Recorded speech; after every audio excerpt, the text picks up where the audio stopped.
ശ്രീ കൊട്ടിയൂർ ദേവസ്വം വൈശാഖ മഹോത്സവം മെയ് 21 മുതൽ ജൂൺ 17 വരെ നടക്കുമെന്ന് ദേവസ്വം ഭാരവാഹികൾ അറിയിച്ചു. ഉത്സവത്തിന്റെ എല്ലാ ഒരുക്കങ്ങളും പൂർത്തിയായി. മെയ് 23 മുതൽ ജൂൺ 13 വരെയാണ് സ്ത്രീ ഭക്തജനങ്ങൾക്ക് പ്രവേശനം ഉള്ളൂ എന്നും ഭാരവാഹികൾ അറിയിച്ചു. പലതരത്തിലും കൊട്ടിയൂരിന് ഓർമ്മിക്കപ്പെടേണ്ട ഒരു വർഷമാണെന്ന് തോന്നുന്നു. കാരണം 100 വർഷം മുൻപ്, അതായത് 1923 അവിടെ ഒരു ദുരന്തം നടന്നതാണ്.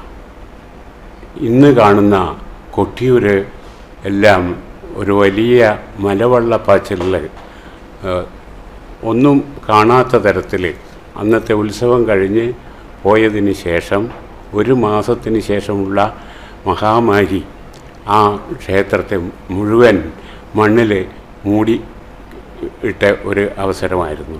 ആ ഉത്സവം കഴിഞ്ഞിട്ട്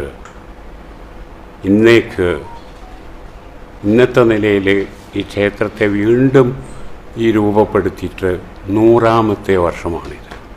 2024 ഉത്സവം. അതുകൊണ്ടാണ് ഞാൻ പറഞ്ഞത്, ഇതൊരു പ്രത്യേക വർഷമായിട്ടാണ് ഞാൻ കാണുന്നത്. ഒരു ദുരന്തത്തിന് ശേഷം ഉയർത്തെഴുന്നേറ്റ കൊട്ടിയൂരിൻ്റെ 100ാം വാർഷികമാണ് 2024.